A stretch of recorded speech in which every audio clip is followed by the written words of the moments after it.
Hey everyone, welcome back to First-Hand Globetrotting.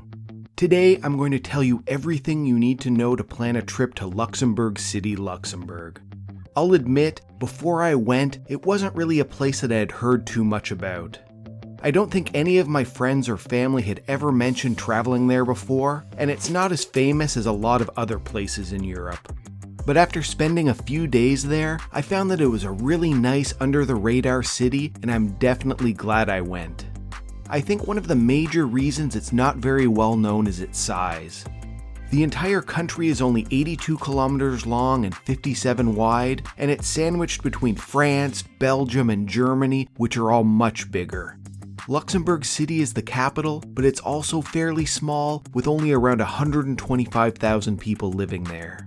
It's a pretty small city in a pretty small country surrounded by some much bigger neighbors, so it makes sense why, especially in North America, we don't hear too much about Luxembourg City. If you're flying to Luxembourg City, you'll land at Luxembourg Airport, the country's only international airport. It's a fairly small airport, and most of the flights go to other European cities, so getting a direct flight here is a little bit harder than most of the other European capitals that I've visited. But the small size made it really laid back, quick, and easy to navigate. Right outside the front door, they have a bus stop where you can catch a bus to the city center. It's less than 10 kilometers to the main tourist area, and if you take the bus, you can be there in around 30 minutes or so. If you'd rather take a taxi, it's less than 15 minutes if there's no traffic or other slowdowns.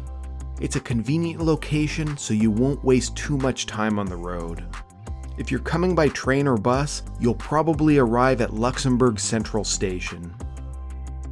It has a mixture of local trains and buses, and also ones that you can take to some of the nearby countries. It's around 1.5 kilometers south of the older city center area, and you can grab a local bus or taxi out front if you have heavy bags and don't want to make the 20-minute walk. The area around the train station is Luxembourg's red light district, but don't expect anything too wild. If no one told you it was, you probably wouldn't even realize it. I had seen some warnings that it wasn't a great area of Luxembourg City, but even when I was catching a bus there at night, it seemed like a reasonably quiet and safe place for me to be. Other than a few adult businesses, it seemed like a pretty normal area of town. Luxembourg City is famous for being a fortress city, and it was one of the best defended places in all of Europe. After walking around the city for a while, you're going to see old walls nearly everywhere. That gives it such a great look and design, since you can really see how impressive Luxembourg City must have looked hundreds and hundreds of years ago. Personally, I loved it, so if you like old walled cities, then you're probably going to have a great time exploring Luxembourg City. The center of the city and the heart of the old fortress of Luxembourg is Ville Haute, the upper town neighborhood. Since this is the part of town that was protected by the city walls, it isn't very big and it's really easy to walk everywhere you want to see.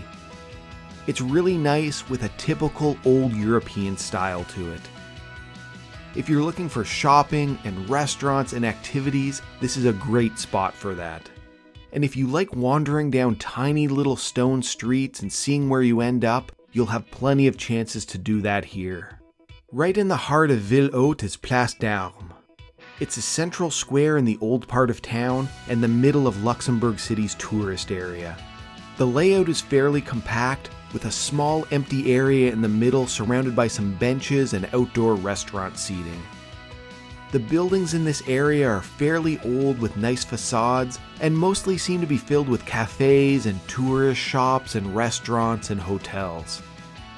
Like any tourist area, everything here seemed to be a little bit more expensive than the rest of Ville Haute, so you may want to walk a few streets away to get better deals. They have a little stage in the middle of Place d'Armes, and there were even some musicians playing a few times when I walked by.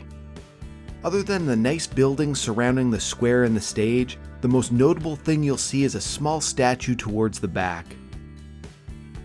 It's the monument to Dicks and Lentz, two national poets who wrote the words to Luxembourg's national anthem.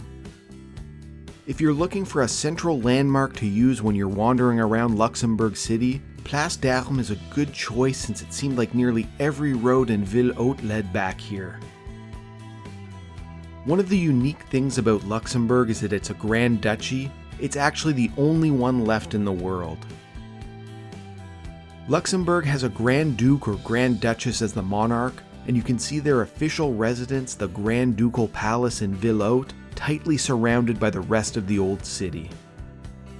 It really felt like a part of the city, not hidden away behind high walls. But I guess when the entire city is a fortress, you don't need to hide your palaces away from the rest of the town, and you can have them right in the middle of the action and activity. One of the really interesting things about Luxembourg is the languages. It has 3 official languages: Luxembourgish, French, and German. Before I went, I was expecting Luxembourgish to be the main language, with lots of French and German influence, since it's surrounded by bigger countries that speak those languages. I was really surprised when I got there that French actually seemed to be the most popular language in the places that I went. It seemed like most of the signs were in French, most of the people greeted me in French, and most of the conversations I overheard were in French. I heard some German now and then, but honestly, there was almost no Luxembourgish that I noticed. Maybe it's because I was in the tourist areas, so I was surrounded by more people visiting from French and German-speaking places, and I'd experience more Luxembourgish if I went a little further away from the city center. One thing I found about Luxembourg City was that other than the old fortress walls, there weren't really too many big statues or monuments or landmarks that really stick out when you're wandering around the city center. The most notable one is the Golden Lady up on the Monument of Remembrance. The statue, which honors the Luxembourgers who fought in World War I, is nice and all, but the story is the best part. When the Nazis occupied the city in World War II, they destroyed the monument.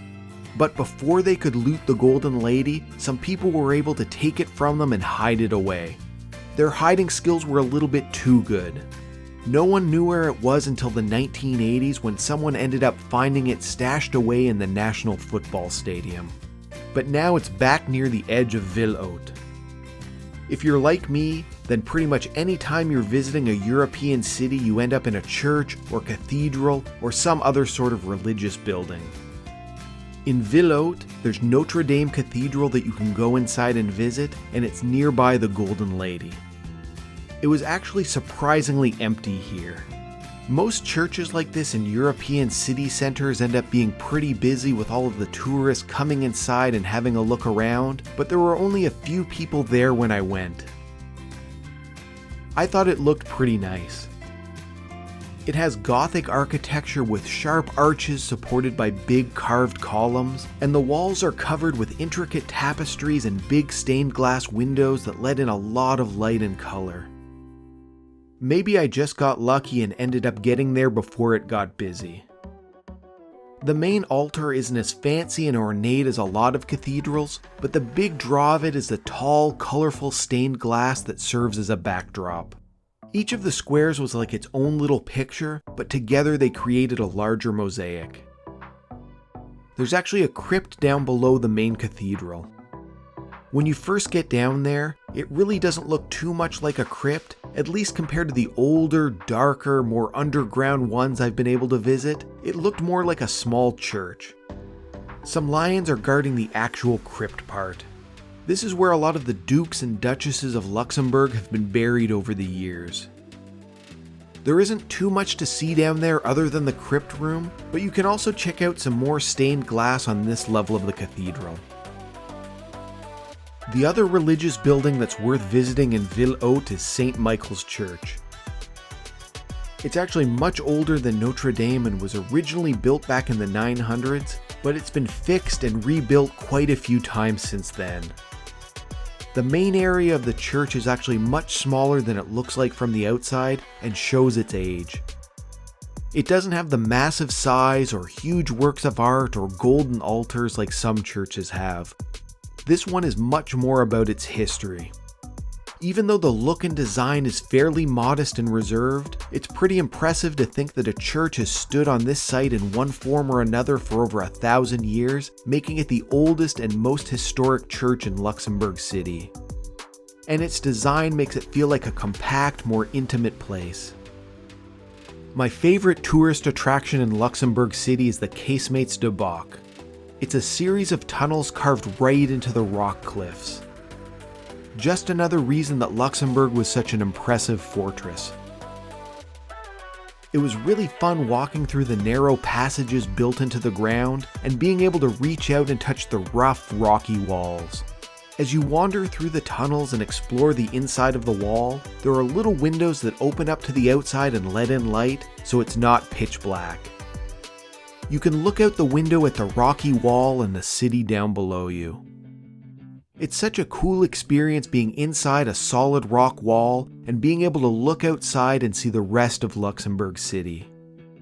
Some parts even have little stone staircases that have been carved into the tunnels. The entire tunnel system is over 20 kilometers long, but even being able to explore the smaller part they have open to the public was a really fun experience. It makes sense why it's a UNESCO World Heritage Site. If I only had a few hours in Luxembourg City and could only visit one tourist spot, it would be the Casemates du Bock. Whenever you get to the edge of Ville Haute and look over the old city walls, you can see some of the lower town neighborhoods that are down below the main fortress. Near the Casemates du Bock, there's a little path that will lead you down the hill and through the wall's gate into one of my favorite lower town neighborhoods, Grund. As you make your way further and further down, you'll start to see everything in Ville Haute towering over top of you. Grund is definitely worth checking out. It's full of narrow streets with nice shops and restaurants, old houses tightly surrounding the small river, and a backdrop of the fortress walls nearly everywhere you look. It definitely feels different than being up in Ville Haute. As you walk down the roads, everything looks normal until you turn your head and see the big wall keeping you out.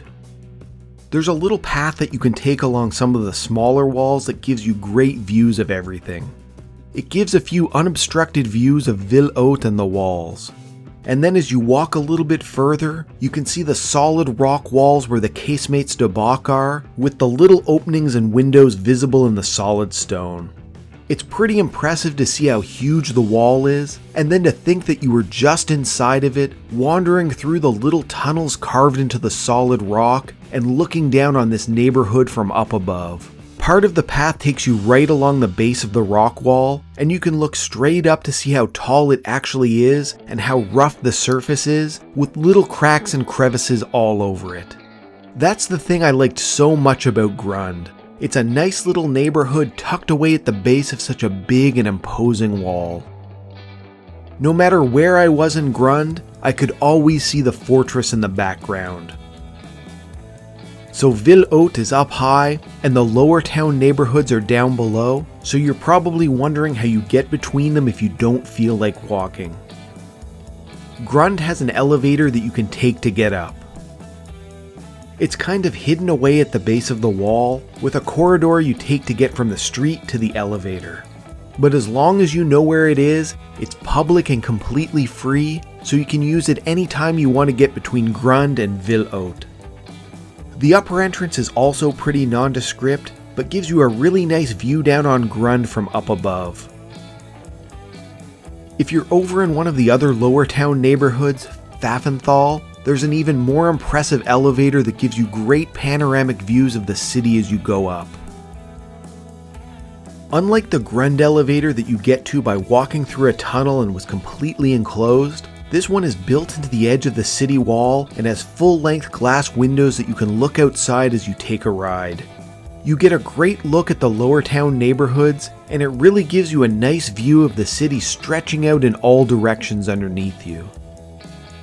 Luxembourg City has so many great spots for scenic views of the city, and you can get another great view from the top of the elevator.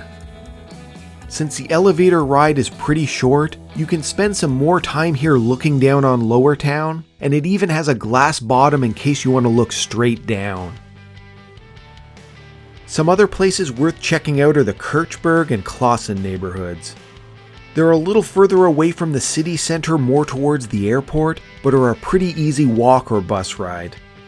On first glance, it may seem a little bit dull and bland here since there are a lot of really tall towers and European Union office buildings, so it seems much more like a modern business district filled with busy roads and not much of a tourist spot.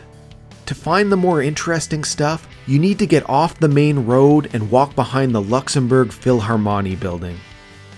If you're a fan of art, the MUDAM Museum of Modern Art is back there. It's a relatively new museum and it has big glass windows along the walls and most of the ceilings, so especially in the central areas, there's a lot of natural light during the daytime and it really brightens up the rooms. Next to the MUDAM is Fort Thungen, an old historic building with its distinctive golden acorns on top of the towers. Most of the fort has been rebuilt in recent years, but one of my favorite parts is that you can climb up top and look around. Remember those big glass windows in the MUDAM? You can really see the museum's architecture from up here.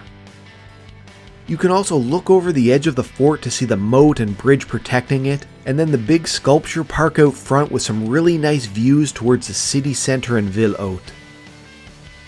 If you walk across the park towards the city centre, you come to some more of Luxembourg City's old walls, and the way they're designed, they seem to carve little pathways into the ground. It's hard to walk anywhere in the city without coming across fortifications, so if you like those kind of things, you'll love it here. And of course, when you get to the edge, you get another beautiful view out over Luxembourg City. My food recommendation for Luxembourg City is Judd Gaardenbonen.